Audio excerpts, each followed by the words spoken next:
Okay, we'll call this meeting to order for Monday, October 17th work session. The clerk, please call the roll. Councilmember Shelton? Here. Mayor Reynolds? Present. Faulkner? Here. Russell? Here. Diversa? Here. Mifflin? Here. And President? Thank you. We had the budget presentations before that went a little long, so we're going to do the committee meetings all together. Give everyone a time to break separately, so we'll do that. That way we get a chance to, everybody gets a chance to go through each committee meeting.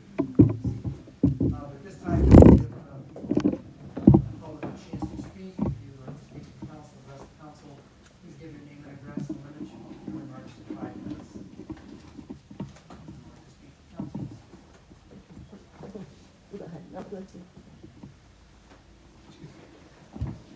Doug Champ, 225 Golden Street in Jamestown.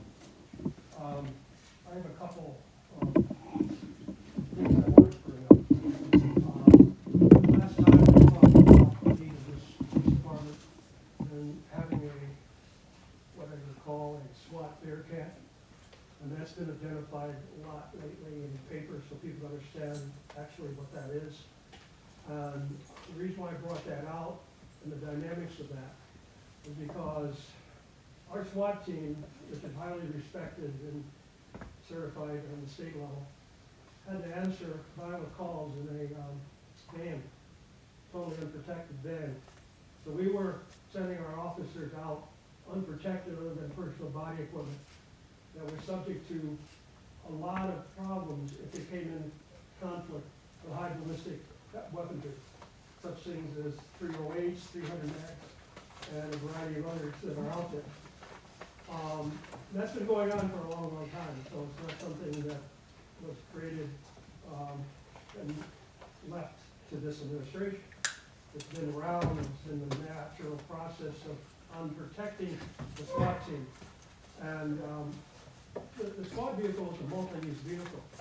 I don't need to go in depth to that. These officers know what it can do. However, it also means that we are able to rescue people in certain times of violence where there's no protection to bring out someone who is in a contained situation and may be able to escape or not escape and have nowhere to go. So this allows a multifaceted, and also it brings a South County aspect associated to this vehicle's application on a multi-use basis. The drug problem is just not in Jamestown. It's in this fleet all around us. So remember that possibility exists for that. Now, the question I have, and I want to be clear on this so I understand this, the paper said that the money would be allocated out of American Rescue Plan request. And I think that's important because, as you know, I've spent a lot of time talking about gun violence and the application of the American Rescue Plan. The relationship between a protective vehicle like a Bearcat and the solving and working on gun violence issues, also high, I think, impact problems, layers itself out directly to this. So I want to be sure that that request is coming out of the American Rescue and not coming out of the local budget. I would like to see also in the police budget a patrol vehicle replenishment program. That's not saying that exactly right. So that each year we have a new patrol vehicle on its way to Jamestown. So if that money comes out of American Rescue Plan, then you can have a replenished program for patrol vehicles and not be in a problem of not being able to have the money because you're going to create a systematic way to get rid of the problems of having archaic patrol vehicles. In addition to that, I noticed that on the mayor's budget, you have allocations in there that aren't identified as such, which I think for the public would be extremely important, called funding. And it's federal, state, the operation funding would be a local budget, others, but in no way do we know where this money or other monies for these activities are coming from. So how are you going to acknowledge the fact that some is coming from the general budget and some coming from other sources, because there's no ID for that within this? The other thing, and the final thing, Does anybody in this room, I don't think is as old as I am, do you know when the last time the city of Jamestown had a population increase? Take a guess? Probably in the 1940s. You're close, you just won the award. 1950.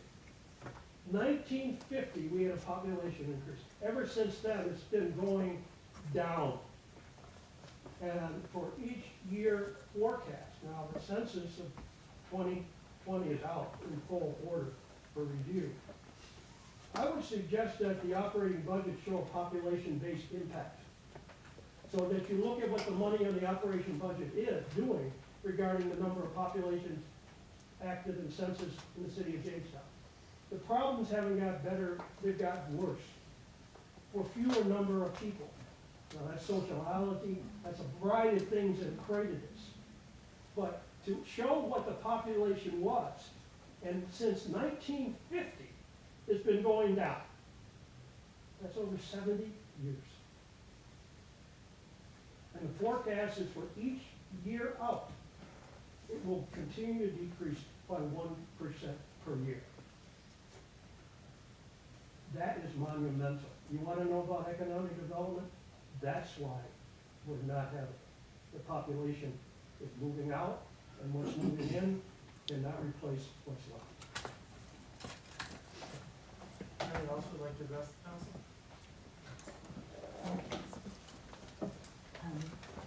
To Chris Wagner, 111 Hunter Street, in Jamestown. First, I just want to thank everyone here on the council for allowing a second view regarding the vehicle, and I believe this issue is tabled for a little bit, but we have an opportunity to bring someone here, Sandy. Sandy, dear doctor, it's Sandy Van Allen Baker. She began instructing about deer issues in 1990. She has owned a nursery, so she speaks all around the country about this issue.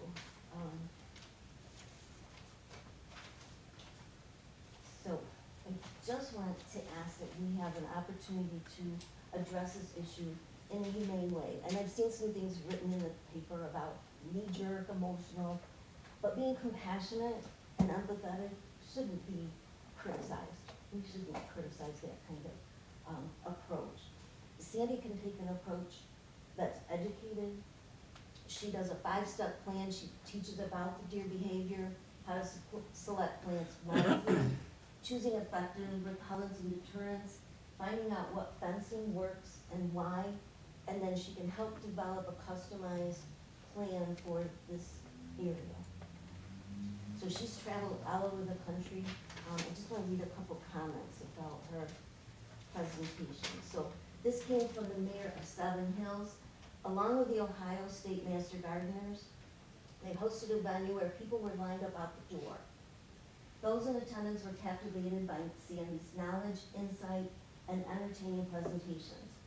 Sandy's expertise with protecting landscapes and foraging deer easily unlocked the perceived mysteries to this growing issue. And I believe in Fredonia they also have an issue, so I'm planning to contact the mayor. We could bring her here. Her fee is $500 plus expenses. She comes from Rochester, so it would just be mileage, it would be one-night hotel. So if anyone can tell, I'm happy to help in any way, if you can put me in touch with someone, I'm happy. I've spoken with Sandy. So she's more than happy to come. Now, I think in the spring, we usually have a garden show at the Ice Arena. I don't know if that's happening again this year, but it has in past years. Might be a great venue. We could also hook up with Fredonia, share expenses with them, maybe meet someplace in the, there's lots of possibilities, and I'm willing to do whatever I can to help with this issue. I also brought the brochures. Can I pass them out to anyone?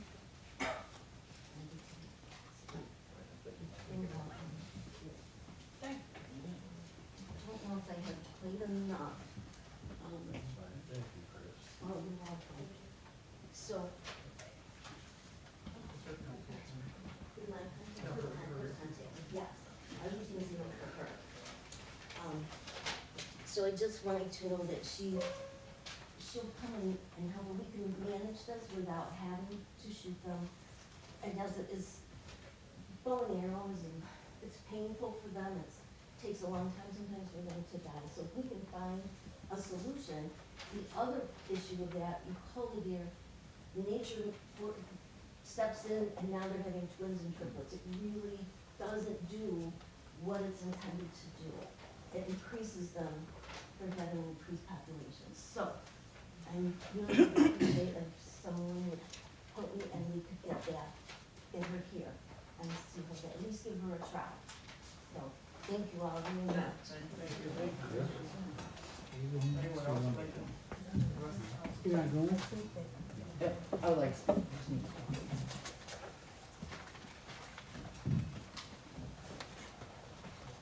Everybody, I know you guys missed me the last couple weeks, I haven't been around. But I would like to address a couple, Melissa Paternity, 346 Faulkner Street. I would like to address a couple of concerns. First and foremost, my concern for myself. About 2.5 years ago, I moved in to my residence at 346 Faulkner Street. And the driveway to my house is on a paper street of the city of Jamestown. I voiced my opinion and my concern about my driveway for many years to many different people. I did finally do the formal way to complain, and I've got denied twice. I've come to enough of these meetings that I know that there's a process of how things like this should go on. And I don't want to further this process, but I want people to make the right decision and make it right. Because the complaint that I had was simple. It should have been fixed. It's the plow's fault that the driveway's like that. And so here are 5x7s that I have made of the driveway. There's several different copies. There's several different angles. Right here is my driveway. They patched I don't even know what that's called. The curb, the place where the water goes down the street. It's been patched many of times with asphalt. And there's a broken piece of asphalt in the middle of where my vehicle needs to go. Jury deliberations set to begin just hours from now. So every single time that I go into my driveway, my tire, my front driver's side tire goes into that hole. I haven't measured it. I sent a letter about my concerns. I gave them to Jennifer, who gave them to Elliot, who sent me 2 letters of a denial about an intersection. Well, it wasn't an intersection, it's my driveway. They came to mill the driveway probably about a month ago and forgot about the apron. The apron is the city's responsibility, it's the city's property, it's been band-aided, I don't know how many times, and it cost me $334, and that's what I was asking from the city back, because this wouldn't have happened if it was taken care of when I first, second, third, fourth, or fifth asked about it. This is your paper street. This is not my responsibility. And I've tried to be nice about it. I've tried to stay calm about it, but I feel like, did I say something to somebody wrong and someone doesn't like me, so they're just gonna say, we're not gonna fix her stuff? Because that's how it feels, okay? I spoke with Mickey Sorensen when he was there the other day marking it off. That has been on, my Dexter Alley was on the various jobs when Eddie sent out the thing that for all the jobs to be done this summer. It is October 18th now. And it said that those various jobs would be done and complete by October 15th. I'm at a loss for words. You know what I mean? Like, denied, did it come to an executive session? Did the council get to see the pictures that I sent in? I mean, I don't know.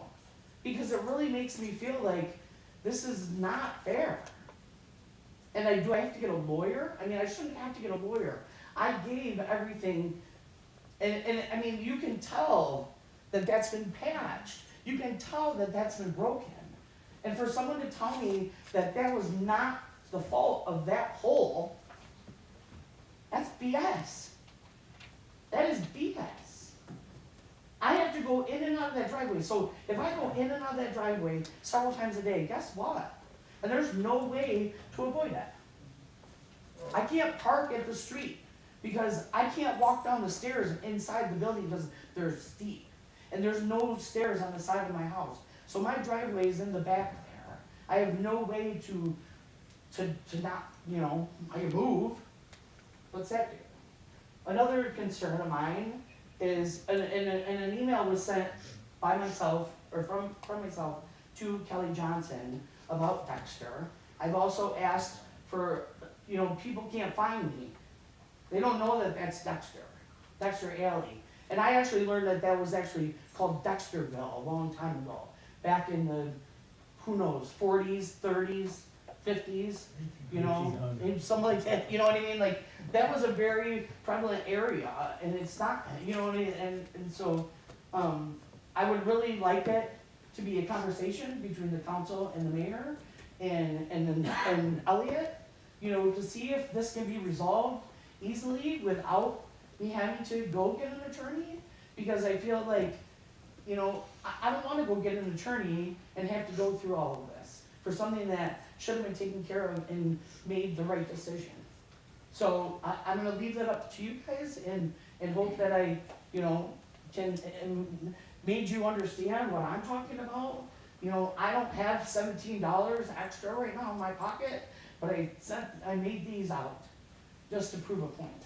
One of the other things I would like to pass around are some of the pictures that I've taken around the city of obstructions. This is the break wall at Newton and Buffalo, and this is a school zone, and I feel like it's not being attended to very importantly by the important people that need to keep that stop sign ahead is obstructed by a pole. This is a stop sign, or, Your time is up. okay, I'll just leave these guys, please.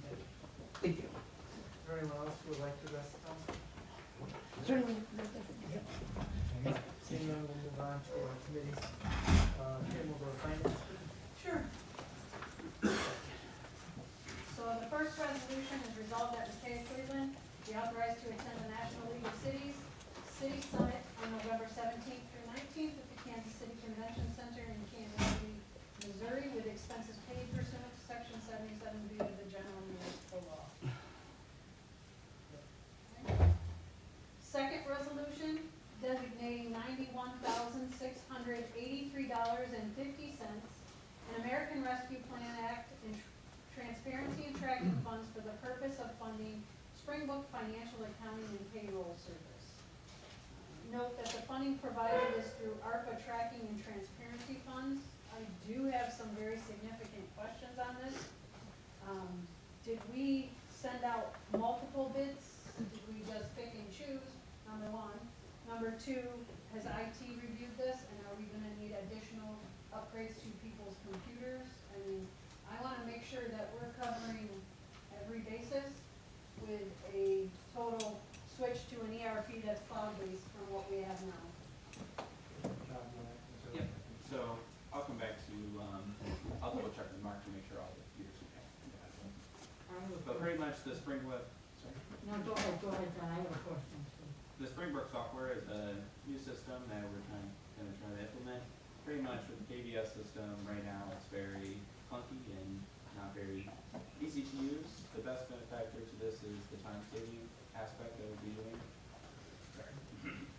Due to the online portal that each individual will have, they'll have their own login portal, which they can then submit their own time.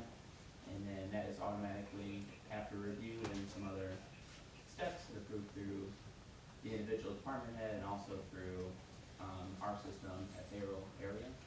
It's gonna save us a lot of time to actually input the payroll data. Right now, Amy Brown does all the payroll data, and it's pretty much I would say about 80% of our work every single week entering payroll. And it's not the best system. You can't download into Excel. There's some other minor issues with it as well.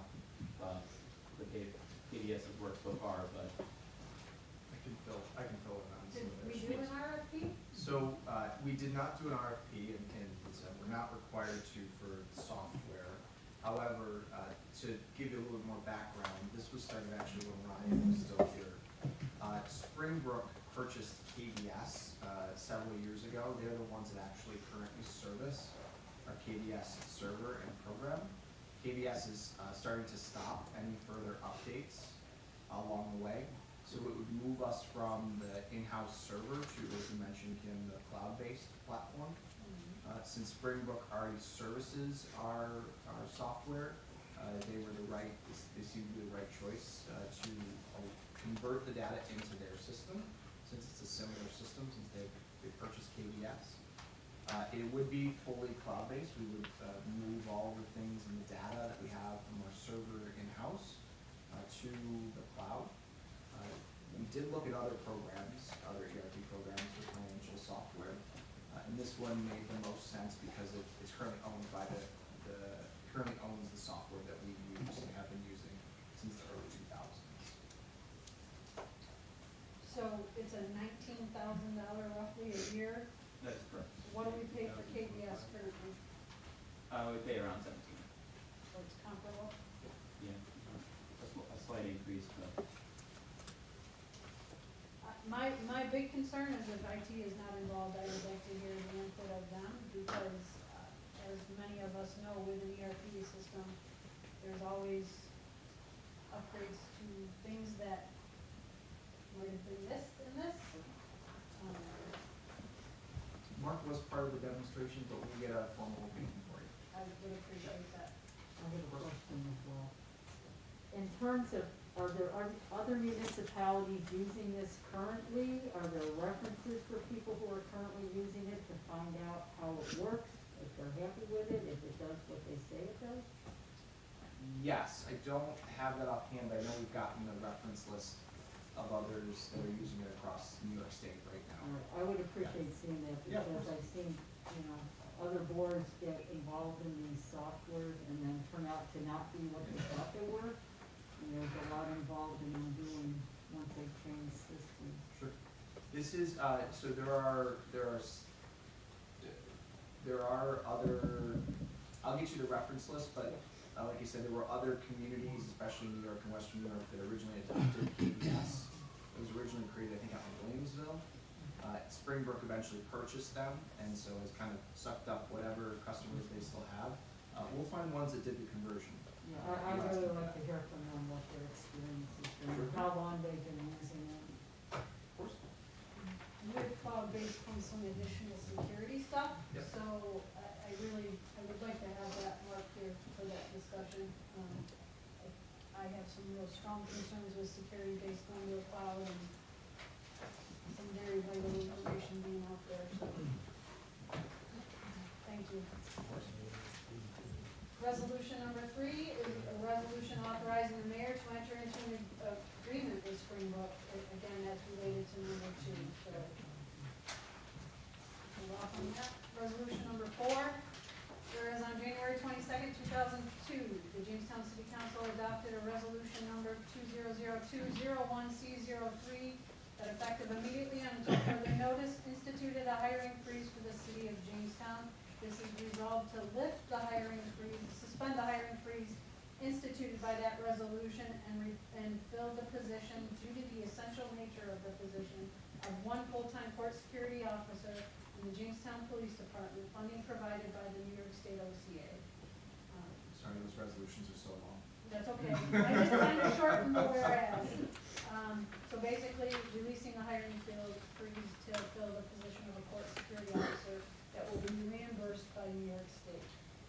Any issues or concerns? Resolution number 5 is that firefighter Ryan Saunders be authorized to attend the New York State Office of Fire Prevention and Control Fire Inspector 1 and Fire Inspector 2 training courses is conducted by the New York State Academy of Fire Science, located at 600 College Avenue, Montour Falls, New York, beginning Monday, November 28th, 2022, and concluding Friday, December 9th, 2022, with fees and expenses paid pursuant to Section 77B of the General Municipal Law. I have no issue. Sean Schilling, Ryan Roush, Adam Aiken, and Detective Rex Gute be hereby authorized to attend the New York State Office of Fire Prevention and Control Fire Arson Investigation Seminar as conducted by the New York State Academy of Fire Science, located at 600 College Avenue, Monterey Falls, New York, 14865, beginning November 15th, 2022, concluding November 17th, 2022, with fees and expenses paid pursuant to Section 77B of the General Municipal Laws of the State of New York. Any issues? Resolution number 7, that the Mayor and Director of Public Safety, Police Chief Timothy Jackson are authorized and directed to purchase from Lenco Armored Vehicles 10 Etner Industrial Drive, Pittsfield, Massachusetts, one new Bearcat SWAT vehicle for a total amount not to exceed $247,516.00,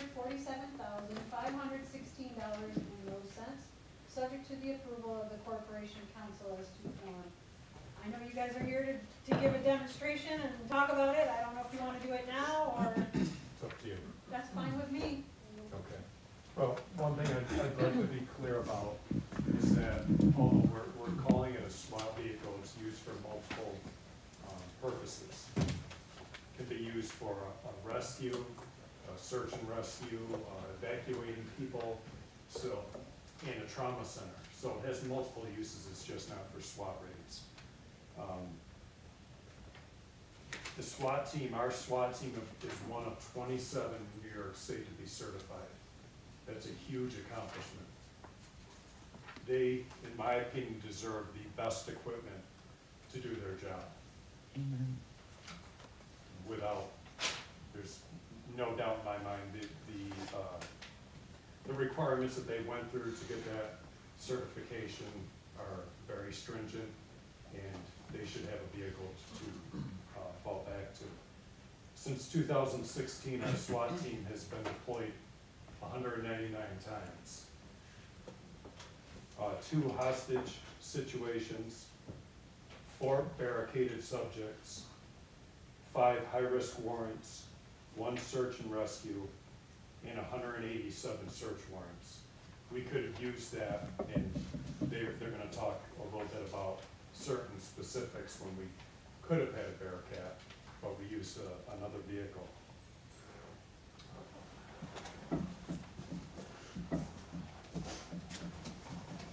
This is from last Thursday.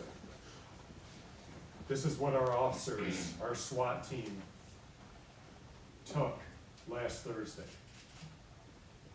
So there's 3 pistols there and a rifle. There's $12,000 in crack, $25,000 in meth, and $14,763 in cash. So they need a vehicle to be protected to do these types of details. Chief, can I just interrupt you on that? Sure. Can you tell me what that long gun is, what the caliber is of that long gun? The caliber is a .223 is a rifle. What would that weapon do to the vehicle that you're presently using now if you had a full team, TAC team in the vehicle? It would penetrate the vehicle. So the only thing that might save those officers' lives are their body or, is Yes, that correct? that's correct. I could also say too, the handguns itself will probably go through the aluminum siding of the van that we currently ride in as well. But this would definitely penetrate through and through. So I just want to recap by saying we have an excellent team. They do a lot of training. They've met the standards. They should have the best equipment available. We need to protect the protectors, because if they're not protected, what are we going to do? Thank you. I'll just add in there that everyone was provided, I guess for lack of better Yes, words, I'm sorry. a worksheet from Lenco on the cost of this vehicle. I know I brought this up before, and it was quoted in multiple media agencies that I think where we have a problem with is that there's people that are concerned about the appearance of this. I said this before, and I continue to believe that. This vehicle, if you look at it, if you see photographs of it, it looks somewhat like a Brinks truck. no one seems to be afraid of a Brinks truck when it's going down the road and it's collecting cash at various locations. We need to get over the appearance that this is scary looking and that it's out hunting people or it's too militaristic looking. This isn't only to protect the men and women of the Jamestown Police Department, but it's also to protect citizens. God forbid if we had an active shooter situation where these officers were called in there, you had multiple victims that were possibly around a factory or a school and they needed to be rescued. What they would have to do now is they'd have to use their Chevy van or a patrol vehicle which is not armored, and they would have to go up to those individuals using that as cover and to pull them out that way. With this type of vehicle, they could drive right up to the situation or the injured people. They could use that armored vehicle as cover. They could exit that vehicle and continue to use that as cover and rescue those individuals. So it's not only to protect the men and women of this team, but it's also to protect the citizens of Jamestown. So I asked Chief Jackson to be here this evening, and you gentlemen that you see before you, and I will be voting for this in the future when it comes time to vote for it. I think it's an essential part of equipment for this team. It's no different than a fire truck that we've spent $500,000 on, or dump trucks, or backhoes, or any of the stuff that you heard about tonight. We fund these projects for these departments so they can do their job, and I'm asking everyone to stand by these men and women of the Jamestown Police Department and support this equipment so they can do their job safely and also protect the citizens of Jamestown. Thank you. Started off, I'm Adam McKinley, and currently sergeant. I've been on the SWAT team for going on 10 years now. Officer Kraft is also on the team, was back there, and these two gentlemen here, if you want to introduce yourselves. I'm Sam Piazza. I'm a police lieutenant with the city of Jamestown. I'm going to be starting my 14th year on the SWAT team as of January.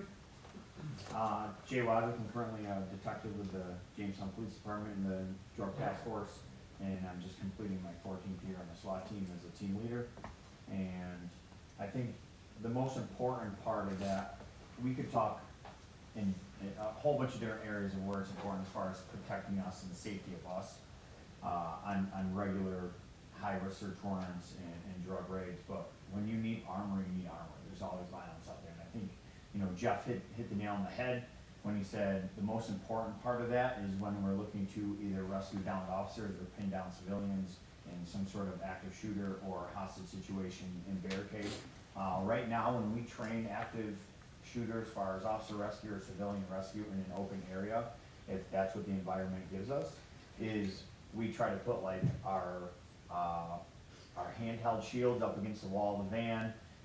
We try to drive that up, having guys in the passenger seat hold this rifle. It's not a rifle rated shield, it's just a pistol rated shield, up to give us the most protection while we put that between us and either the officer or the civilians that we're rescuing. And with this vehicle, we don't have to do that.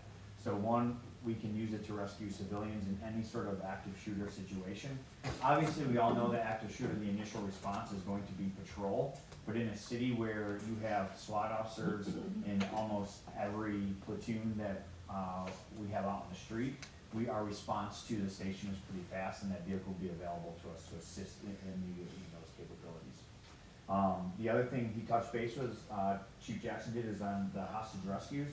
So we've had 2 hostage rescues while I was on the team, and anyone that knows any type of tactical team, ERT, SWAT, SRT, the most difficult detail is going to be a hostage rescue. Okay, you take the priority of life, and at that point, the civilians are first, and our lives go underneath them to make that rescue possible. So on the first one we had was on Park Street, and the house was right across from Barker, and we had to use a patrol car as cover, which actually kind of offset us probably about 30 yards from the entry point of where the hostage rescue was, and it was a child, it was a baby. It was a young 2-3-year-old baby, and the father had a shotgun, had made some threats to the girlfriend. She had escaped. and that's how the call started. And we sat out there for hours. The negotiation team actually talked him into bringing the baby out unarmed hours later, and so that was resolved by him bringing the baby out and turning himself in. But if we were to have to execute a hostage rescue on that one, our assault team that has to make it to the door is 30 yards away, because we can't put ourselves safely in a closer position at that time. And then the other one was on Spring Street Extension, and again, it was a child, but it was probably more like somewhere in the age of 10 to 12 years old. It was an upper apartment, and we had zero cover. In order to put our assault team in a place where if we had to execute that warrant right away, because he was either attempting to kill or start to kill the child, we had to put ourselves right at the door of the common hallway of the apartment, and we were directly underneath him where he peeked his head out numerous times. The times he peeked his head out, he didn't have a weapon in his hand, so we didn't execute any sort of high-level use of force on him at that point. But that was actually the only hostage rescue, I think, in the county that I was ever executed, as far as we had to execute the hostage rescue. He wasn't giving up, he wasn't coming out. And we executed from there. We had a second team that was on, had to go on a roof to be a distraction point, and we had zero cover up there. We had to use a ladder from the fire department to get there. We could have backed that Bearcat up, used the roof of that to get on there. The entire time, for hours, we were standing in the open to him. We could have been in the back of that Bearcat and been right at the entry point to get in, to be able to rescue that child. We did rescue that child, I think, from start to finish, from the execution. We had the child back to command post in less than 30 seconds. But again, those are the situations that, like, you don't need armor until you need armor. And when you need it, you need it. If there was an active shooter at the high school, and some kids got shot out in the open, and they were pinned down and couldn't crawl, and we couldn't get to them because they're still shooting out the windows or from inside, then that's where that armor comes in important. Because we can put that armor between us and them, and rescue those kids, put them right in the back, and then get them to whatever medical station that we have close, or ambulances that are gonna be transporting them also. We've been blessed, nothing bad has happened, knock on wood. Just to touch base on a call from a couple years back when Councilman Russell was working, the Todd call. We had a gunman that was a domestic, shot and killed his wife. We pulled up with our SWAT van, not knowing how many weapons could have been upstairs. A couple days before, we ended up getting information there were weapons upstairs. We recovered several long guns from that resident. He's in a point of a position of advantage to shoot down upon us. Jeff knows firsthand because he was there with us. A Bearcat 2 that would have shielded us from, you know, anybody shooting at us or going up to the house to take him into custody. Again, he had nothing to lose. We were blessed that, you know, our officers seized a whole bunch of guns a couple days prior, and he wasn't, you know, armed only with a knife, the knife that we encountered him. If not, it would have been really bad. So, and then Councilman Rutten, am I right or am I wrong? Yeah, we were told that evening that there was a few long guns that were still missing and that were unaccounted for. That was the evening, Chief Jackson was a lieutenant then, he was a shift commander. That was the evening that our K-9 officer was stabbed by the individual. We were unaware if the subject had any guns. He told us that he did have guns up there, and in his words, if you come up here, quote unquote, it's going to be a bloodbath. So pretty much everyone outside that was on the perimeter was at risk, and like the lieutenant said, a vehicle like this would have come in handy that night and would have been able to protect a lot of people. This person was in the attic, and like the lieutenant said, was in a clear advantage, position of advantage over all of us. And I truly believe by the grace of God, it worked out. The only thing that I wanna add is, you heard the amount of search warrants that we're doing, they're all high risk. There's an extreme amount of planning that goes into it, and we always plan for when we are going up to the house. If we start getting shot at, where we're gonna fall back to. Right now, we're falling back to neighboring houses. I would rather have somebody shoot at us behind the Bearcat than us behind some civilian's house. That's part of our planning, but we have to fall back so we're safe, and I would rather go to a Bearcat than behind your house or wherever we're at, and they start shooting at your house. We've also seen a large increase in the amount of weapons that these officers are getting on traffic stops and search warrants. And those are what you were seeing in the paper. Those are the photographs that they're showing you now. I want you to think about for a minute the number of guns that they're missing, that are out there that no one has seen. And it's probably a far greater number than what they're recovering. So with the number of guns that are out there, they need protection, and I think this also protects the citizens of Jamestown by having this piece of equipment. I have one last thing. My name's Eric Kraft, also on the SWAT team. Based on what everybody else has gone off of, one of the other big issues is, we're a team, and when we deploy, and we have to deploy fast, it depends on how many numbers and how many members of the team we have together. This would also give us an opportunity that if we had to deploy the whole team, we could actually fit in one vehicle. We've never had that happen. We're separated. And I understand we have emergency lights in situations, but we have lights, traffic, and sometimes when we're separated and taking two vehicles, one gets ahead of the other, we have to stop and wait. And if we need to get there fast, we're all together and we all exit the vehicle together.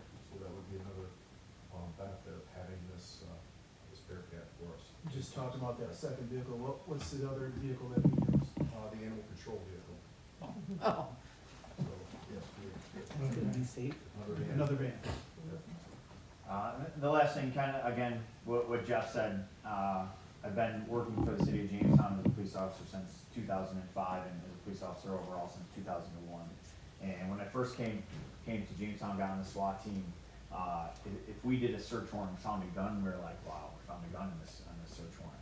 Now it's like, if we don't find a gun, we're like, this is kind of crazy because we're finding so many guns. To the point where, like, as a department, I don't think we go a week without some sort of shooting where we find casings, a reported shooting, or we recover a gun as patrol, as SWAT, or as a drug unit, almost on a weekly basis right now. So the amount of guns out there are obviously high. Everybody knows that. That's a country problem as we speak.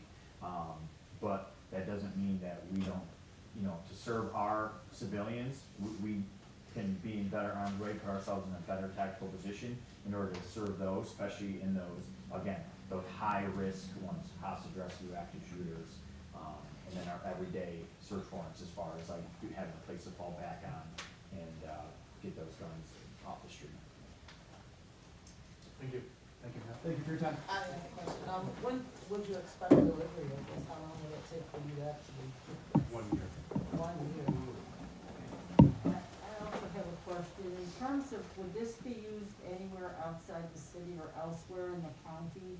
Do you see that it as being used anywhere else by any other departments or in conjunction with the sheriff's department or Dunkirk or anywhere else? We have a mutual aid agreement set up with surrounding departments, so if they really needed it, we would do that. I'm just wondering in terms of would it be better to have it be as a shared vehicle between all of these and everybody contributing to it? I guess that's what since it's search and rescue, that could be advantageous to the whole county as well. Well, the county does have vehicles, all-terrain vehicles for that type of. Does anyone else anywhere in the county have a SWAT vehicle, or where are the other SWAT teams that have The this? closest, police agency that has a Bearcat would be the state police based out of Batavia. No, not even the local. Buffalo. Erie Buffalo, County. Erie County, Erie I County, should say. really? Okay, so there's nothing, that's surprising. Thank you. You're good, probably an hour and a half out from having. Yeah, no, I didn't know where they were, I had no idea.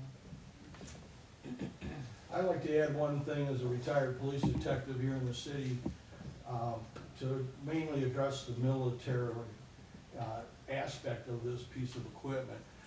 Take a good look at that poster. We've been fighting a war in our city streets for decades, and it's only getting worse and worse, and this kind of response by our SWAT team and neighboring police agencies need that protection to combat a a war in our city streets. It's drugs, it's guns, and it's getting out of hand, and we need to let the bad guys know we're gonna take our city back. Yeah. And we need people like the SWAT team and the police department of Jamestown and neighboring agencies to have this kind of equipment to do the job and protect the citizens and themselves. So I'm in favor of the purchase of equipment, and for the record, I had one person contact me against it, only one. And just to piggyback, I mean, unfortunately, this is the world that we live in. Yeah. This is what we're dealing with. And we can either face it head on, or we can bury our heads in the sand and pretend that it doesn't exist. Good. And God forbid if we bury our heads in the sand and we have a major incident in this city and people stand around on the national news and say, I can't believe this happened here. How did this happen? Where were the warning signs? I'm saying it now, we need this. I don't want to have to stand in front of a news camera and say, how did this happen? Or this could have been avoided if we had this. I don't want to fearmonger or scare people, but the fact is, this is the world we live in. Chief, just a quick question. Sorry, it's the financial person in me too. The budget book has it at 286,153, and this quote is more recent at 247,506. I just want to make sure you're covered with this. Yes. This is the actual most recent cost. Yes. Okay, thank you.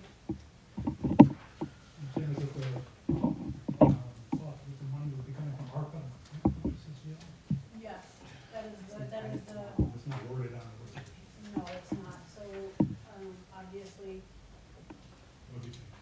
it'll be cleared up, but the suggestion is, and I'm assuming that's what you meant, Mr. Russell? Yes, that's what I requested. That it would be an ARPA request.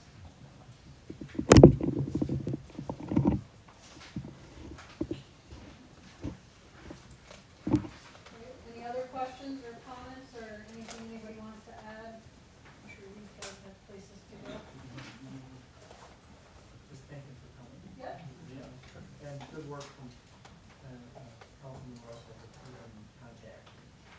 I suggested that you reach out to the chief. You know, after our public safety forum a few weeks ago, was generated more discussion, from last time. We suggested the two choices were either budget it, which is a significant amount of money to budget, rather, or ARPA funds instead, which is available, and, that doesn't affect the tax rate, budget, or make us have to cut something else or add something else. Well, the other fear is we're months away from, well, a longer period away from approving the budget. Right. So if it's a year wait time, we would just be taking on more time, Gets the ball in rolling. my opinion. So, Thank you. Good job, guys. Council members, thank you. Thank you, Jim. okay, thank you.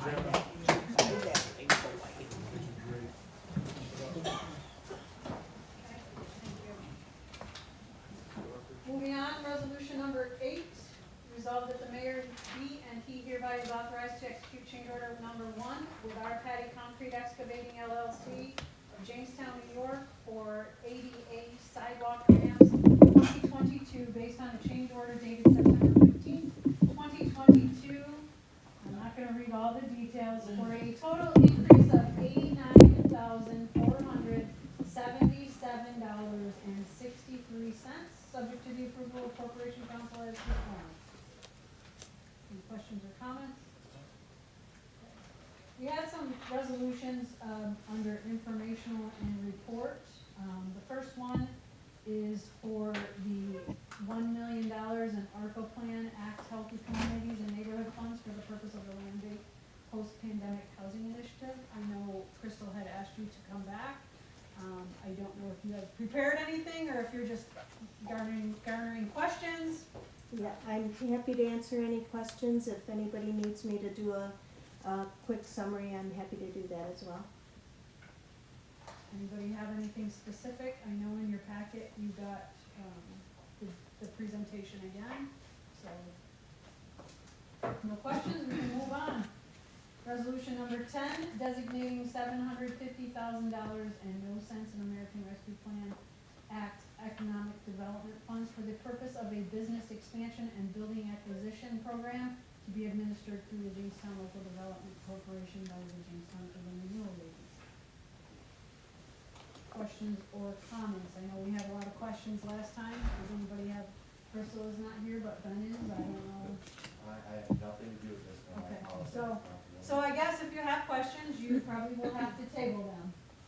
Yeah, if you have any questions, I can make sure Crystal and her team get it. Unfortunately, I had her and her staff not able to make it tonight for just some family reasons, but.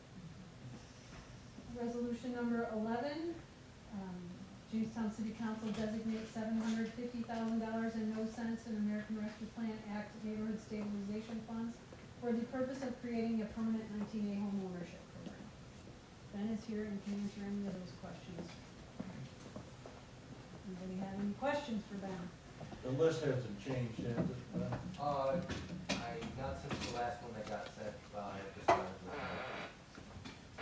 was a little busy with some other things to, be out spending my free time at home looking for new ones like I normally do. I got married last week. Congratulations, Ben. In light of that, someone else is getting married this weekend. Andrew. Yeah. There you go. Tis the season. Awesome. Okay, resolution number 12 is a resolution designating $1,500,000 and no cents in American Rescue Plan Act Economic Development Funds for the purpose of funding a not-for-profit assistance program to be administered through the Jamestown Local Development Corporation by the Jamestown Urban Renewal Agency. Again, questions will have to head to Department of Development. I do have a couple things that are missing on this. I know Ben, or not Ben, John has sent, sorry Ben, you're on my mind, updated ARPA fund things with the two options that I had asked. But I had asked for specific details of what the residential home program was going to cover. I did not get that. Okay. I apologize for that. I thought we had sent it over, but I'll make sure that you guys have the program for the residential home tax rebate. We did not get that. And the other item that is missing, and I apologize, Jen, is the senior housing. Senior housing is on. I think we have consensus to put the $500,000 additional in there. I think where we're torn, Mayor, and Jen, is on the additional 500, whether we leave the residential and or continue another 500,000 out of ARPA. So I personally, coming from finance, would like to see a resolution, and correct me if I'm wrong, anybody here? No, With an additional 500,000 for the senior housing program come forward this month? I received several messages. I think we all have. We're waiting, we were supposed to vote on that, we had tabled it last month. Some people were waiting because they're in that next wave and they wanted to know the stats, so I think it's. So the total's $1 million. As of now, she's needs 1.5. Yes. But to address the needs that are out there and already, the longer we procrastinate on this just adds to the I problem. think we need So to move on that. we can certainly move in steps. So I'm proposing we move the next 500,000 in the next step. So should be a resolution prepared for that for next week. Please. For a total of $1 million. They already have 500. So it added. So it would add the additional 500 to total 1 million. I had a senior call me this afternoon that I spoke to on the phone, was asking about, more of the funding, and was asking, for all of our support to release more funds. She was denied the first time around, and she's hoping to get, money the second time around to help, with the cost of And I a think this is, 30-year-old furnace. and I think this is a step in the right direction. So that should be it out of finance. I just wanted to add that projects have already started for those that are in the lowest income bracket under the senior home improvement program, and checks have already gone out. So not all the projects, they're getting started for the contractors we have, but we're getting that underway. Are we ready? That a first installed last week in the driveway today. Mr. Mayor, since IT is going to be here next week, for budget deliberations, we can talk about the Springbrook then, if you would. Are we running into any issues of the lack of number of available contractors at all? Has that been an issue? It has been an issue for some projects, but the roofing one has been the toughest one. But we're actually also starting to see more and new contractors up here. So the sooner we can get those folks vetted and ensure that they're licensed and properly insured, it's great. So we've added some folks actually to the list that we had no idea about, which has been positive. But there's certainly a concern with a shortage. And we are working with JCC, the Workforce Investment Board, and some others who have approved a program for workforce development through ARPA. So we're in the process of trying to get that squared away, which would include trades. That was the funding issue on this. May I add something back to finance? We had a presentation a while back from the Y. And the Y, from my understanding, has 5 million and more in the pipeline for the new facility down on Harrison Street. And I think it would behoove us, as a city and council members, to maybe segregate them out of the not-for-profit if you're only giving 200,000. I know they wanted 2 million, we're not gonna give them 2 million, but we need to, I think, good faith, that's a big project for our city with that kind of stuff in the pipeline coming.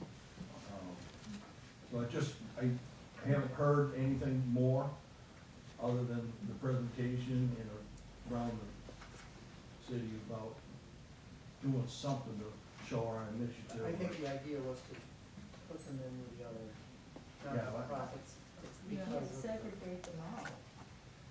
because of, Yeah, I'm just saying, it's a big chunk compared to maybe some of the others. Well, there's a caveat, so what goes over $200,000 we consider on a case-by-case basis. Yeah, I read that, but I'm just saying, we haven't had any discussion on it, and it's I think that'll be.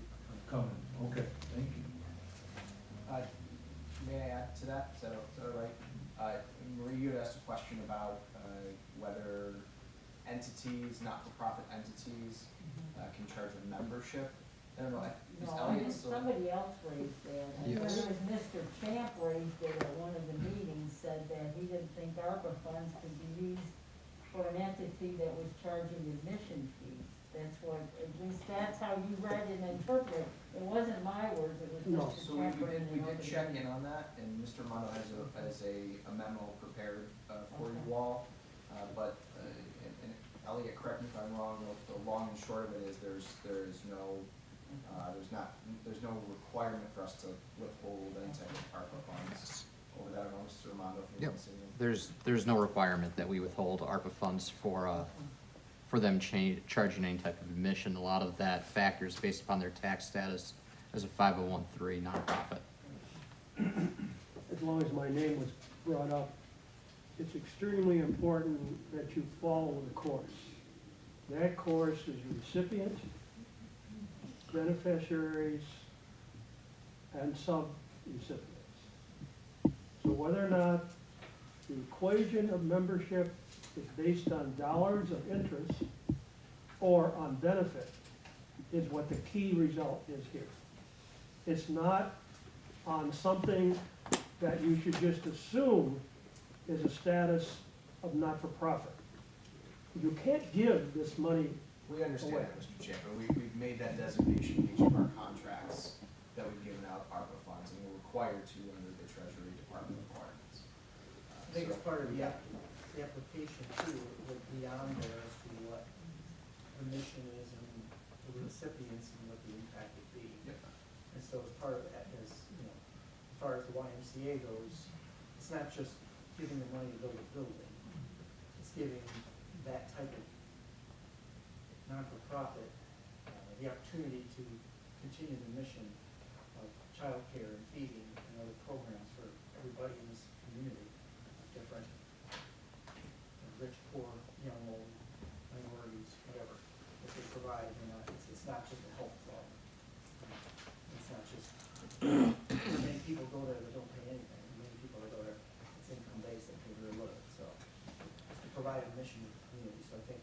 part of their application that would be put on there.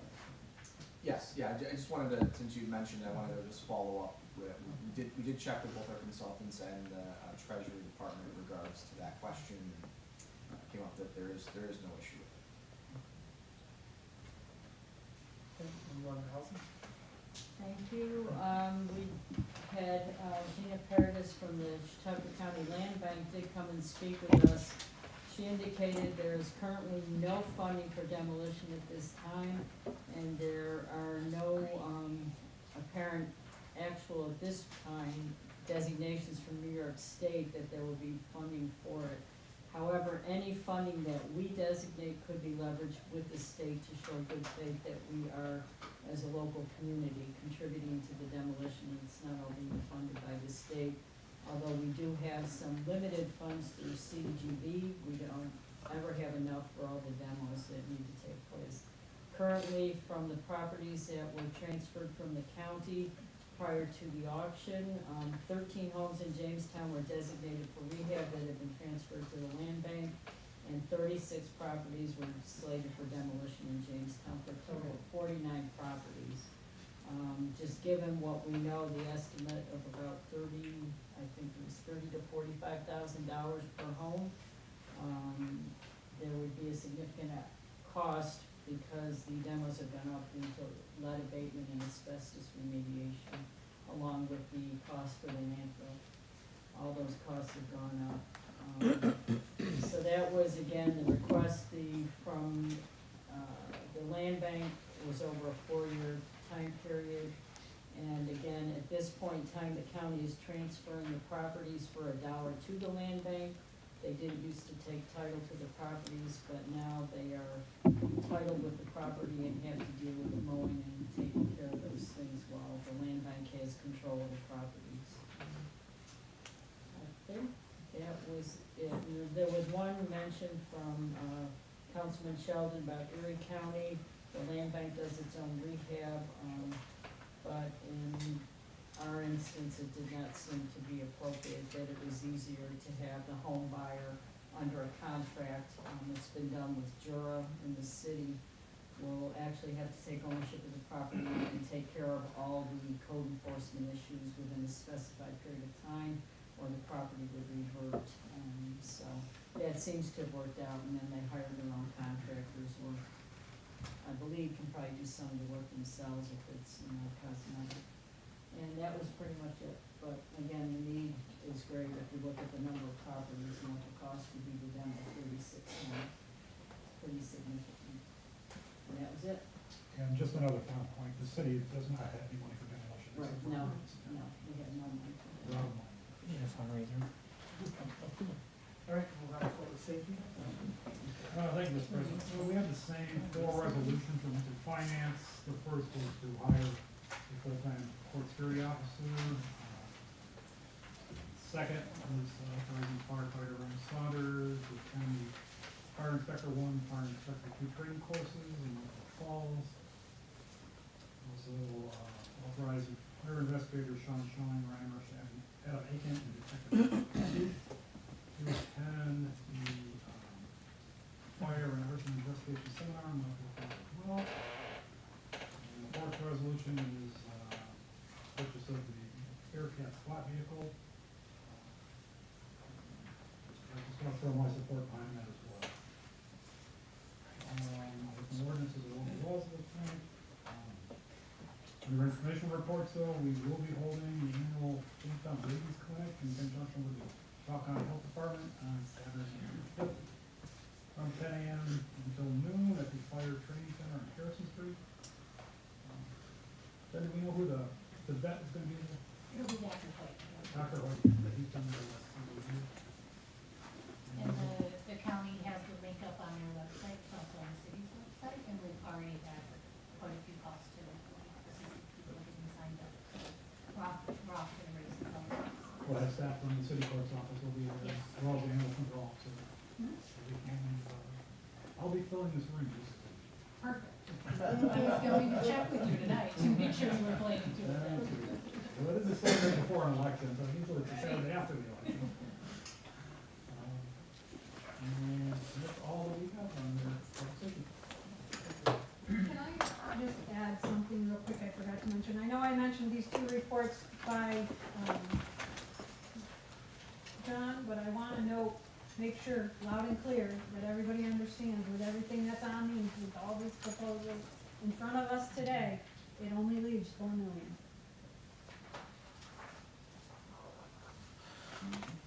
Sorry, there's a slight correction. The SWAT vehicle is not part of this, just Okay, so. and I will be sending out an update. 3.8. Sorry about that. 3.8, actually 3.75. So, even less. So, something to think about. That's it. Public Works, Randy? Yeah, thank you, Mr. President. We had, one resolution that we covered in the finance, and that was to, the change order for Patty Concrete and Excavating to do some flat work. And to reset, 4 manholes, to do some brick repair. So that was covered in finance. Wonderful business. Back in July, Melanie Bukowski from Veteran Works requested free parking in front of 509 North Main Street at a handicap space. We looked at it. Our recommendation is no, not to go with free parking. Obviously, you can't pick a couple of spaces to be free parking in the parking area downtown.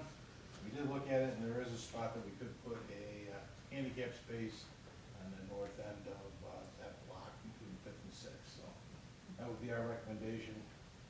Does she want handicap or? She wants a handicap space and a few free spaces for their business.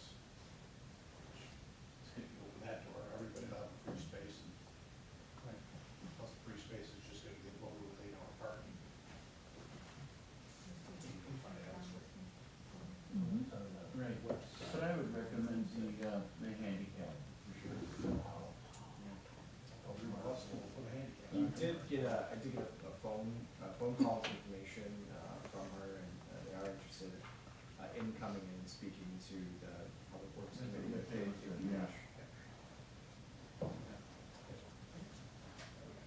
One other question, do we have a schedule for leaf pickup?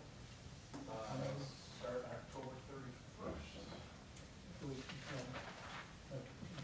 probably see us out, work with the equipment a little bit, just run through something. Officially the 31st. Is that not Free really, Halloween suite, yes. just seems a little, maybe, it seems like the leaves are coming down. It's on the city webpage, No, it's next week. I believe. Is it out there? We'll check, I don't think so. Not yet. So just for the public comment, it will be starting in a couple of weeks and it'll be on the website. We'll push out, we'll take the push out process. Okay, Yeah. so that people will know which area of the city they're gonna be starting in and that sort of thing. I've had some people question when they're gonna start picking leaves up and. Rake and mulch. All right. Recommendation. All right. Any, oh, sorry, you want? Yeah, just a picture. Never pass, listen, your teacher in school, never pass up the pictures, okay? Kids always wanna see Black pictures. bandage. I went up and looked at it too, yeah. Is there anything else? If not, we'll go on to Claire's report. Okay, wonderful. Hello, everyone. I had 10 items, but you knocked off one, which is leaf pickup. So thank you for that. Just a couple updates for the city council, just general items. Number one, wanted to give you all an update on our work with homelessness here in the city.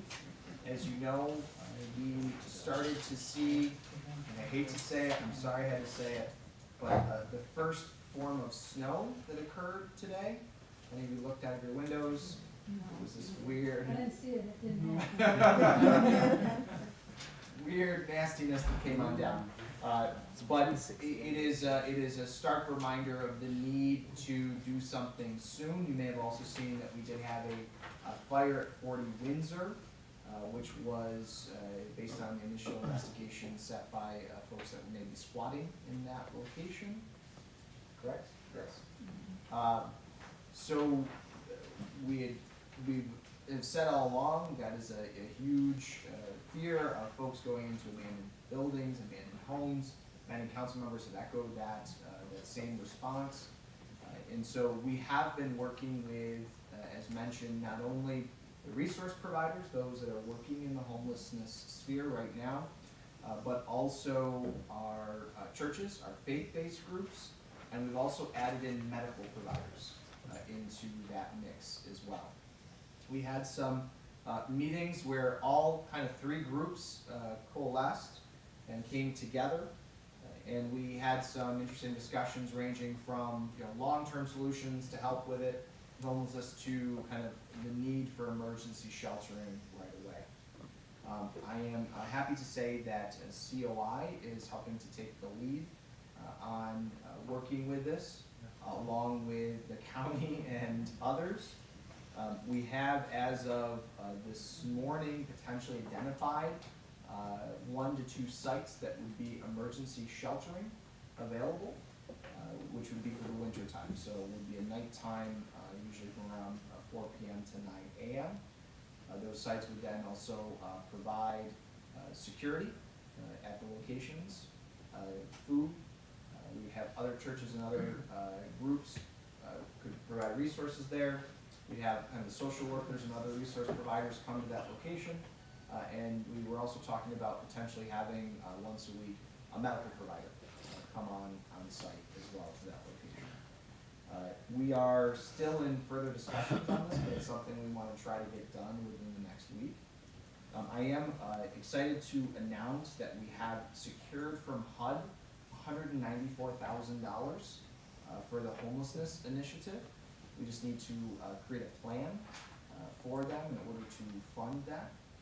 And they are encouraging that we use it for some type of rapid response for homelessness.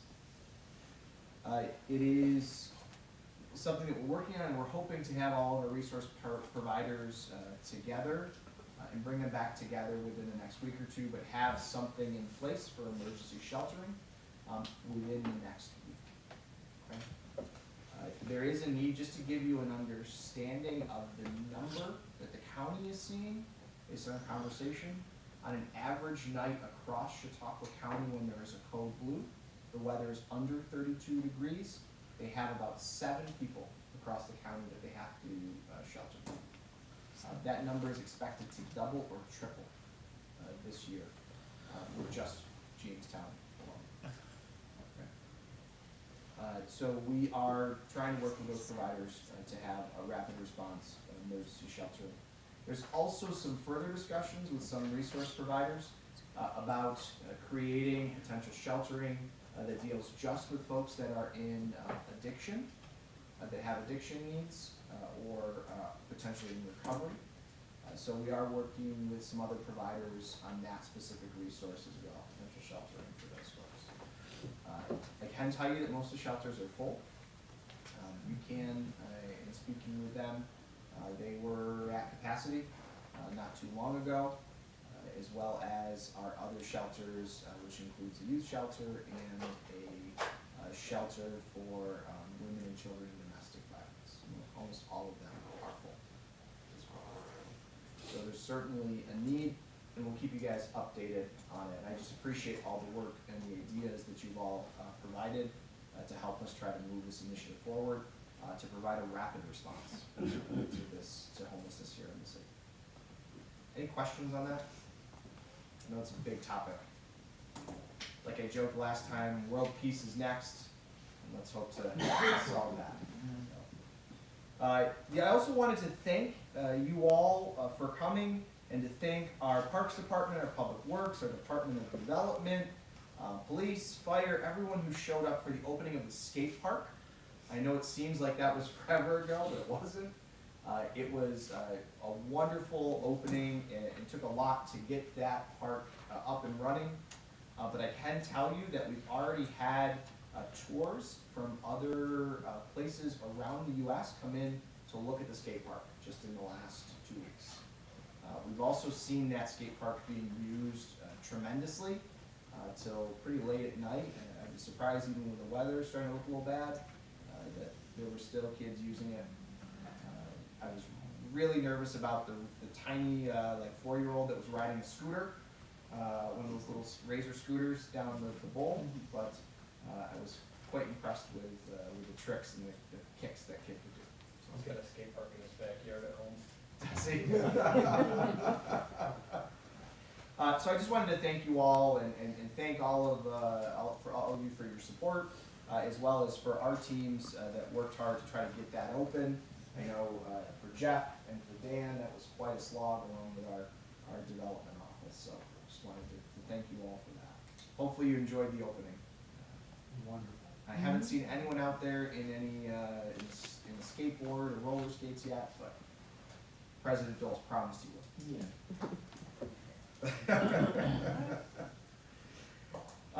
With that, I also want to just give you all a heads up that we'll start shutting off water to the parks. That typically starts to happen. Some of the parks start to close this week. Is that right, Jeff? It's closing this week. So we're starting our winterization of parks. So just keep that in mind as the weather starts to turn. We'll start to turn off water and other things to the various parks. A couple updates as well on Washington Street. I just want to give you an update, and I'll let Jeff fill in anything I missed. Number one, we have, and you may have noticed, there's a lot of parts of Washington Street that have yet to be repaired. A lot of curbs, a lot of sidewalks, still metal plates. We have received notice that Washington Street would not be completed this year. And as a response to that, Jeff and his team have formally put the state on notice for the current state of the road, the curbs, and other issues. We have sent them written notification of defect. We've asked them to take care of those items because there's going to be a huge issue with not only plowing, but mobility and access and others to the various areas. So Jeff, I don't know if you want to add anything to that. We heard back from the state, they're trying to work with their contractor to better the situation, but I think it's gonna be a long winter on Washington Street. But it is under their jurisdiction, so it's just our plows that are being up plowing it. Their sections are free to act. Curb cuts. So I just want to let you all know, once we heard that, Jeff and his team took quick action to put the state on notice in the event of any issues. So, also wanted to give you an update on the Washington Street building. Foundations have been set. Is that correct? Pilings are going in as we speak. Foundations are set. We're looking at completion for early next summer. Steel has been delivered, as well as other supplies, and we're continuing working on that building. Is there anything else you want to add, Jeff, on that? The other thing I wanted to let you all know, we've had out for advertisement for seasonal snow plowers to uphold our contract and agreement with Jamestown Public Schools. And I think we've gotten one application so far. Yeah, I don't think just the one so far. So we've had this open for about a month. We've received one application. So the team internally is going to kind of regroup and see what other potential options. We are open to any other options that you all have for that as well. But so far, we've got one person. Where's it been advertised? Just a newspaper. Indeed. Could we put something out on social media or? Sure. Yeah, we could use some more advertising. Just to add to that, we also have a full-time position that we're advertising for. I think we've got like 2 applications. It's never seems like it's usually a stack that I'm picking the top 8. But you have to have a current CDL for that particular position, right? That position you need a CDL. Right. Obviously the problem right now. Just wanted to give you all an update on that. We'll continue to work on that. As you may remember, I think I gave you guys an update a while back. The plows that the school district had ordered are on back order, and we are hoping that we get them by December. So we'll be working with the school district to try to figure It won't snow before then, yes, you're correct. That's right. Maybe tomorrow. The other update is on healthcare. The healthcare committee got a chance to meet and have some discussions about the utilization of the plan, in particular as it relates to the Medicare plan that retirees had decided to engage in. Just to make this council members aware in case you get any calls, we did send around another letter asking if individuals are interested in joining that plan. At this time, we've received 0 people who would like to move back to the traditional plan. They do have to let us know by November, so they have about a month. But we started sending letters a few months back to remind folks that if they'd like to switch from the Medicare plan back to the traditional plan, they can do so before this year is up. The healthcare committee, and Jeff, you'll have to correct me if I'm wrong, they have asked that we do another round of the program for Medicare for those that are now turning 65. That's correct. There was also a discussion of, in the first round, the people that signed up for was allotted 5 years of free health insurance if they chose the one particular plan. The discussion during the committee was, do we still allot that 5 years for the next group of people? And as a committee, we decided that, because there was talk about maybe only doing 3 years or 4 years, but as a committee, we decided to continue with the 5 years. And there was letters going out to those individuals that are going to be turning 65. It seems to be a successful program. There has been little to no complaints from the retirees that have selected that. Any small little issues have been mitigated very well through the city and Mr. Glosser, obviously, and his group. So we're hoping that more people will be interested. And like I stated before, it appears to be a win-win both for the retirees and then also the city. So we'll be holding some information sessions for any retirees that are interested in learning more about it. The other thing that we'll be doing this year, you'll be seeing a resolution to move forward with Highmark, Blue Cross Blue Shield. Their contract as third-party administrator is up. So we should go out and take a look at other potential options. And so we will most likely have a resolution next month for you renewing third-party administrator contract. The cost, because of the retirees having come off, has actually reduced our administration expenses with Highmark. The 2 last items I have is, this is Cybersecurity Month. If you do have a city account, a city user account, you have to do the cybersecurity training, 45-minute training, in order to keep your account active, so don't forget to do that. And then next month, for all council members as well as for all employees, we have our sexual harassment training that will need to be worked on and completed. We'll be sending you guys some more information about that.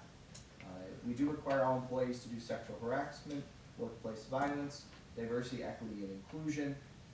City council members, we'd like you to do all of them, but you're really only required to do sexual harassment under New York State. You guys are considered employees of the city, so yes. You still have to. I think I raised that last year because I have to do it for JCC, I have to do it for here, you know, it's. Well, people look at the door. I know.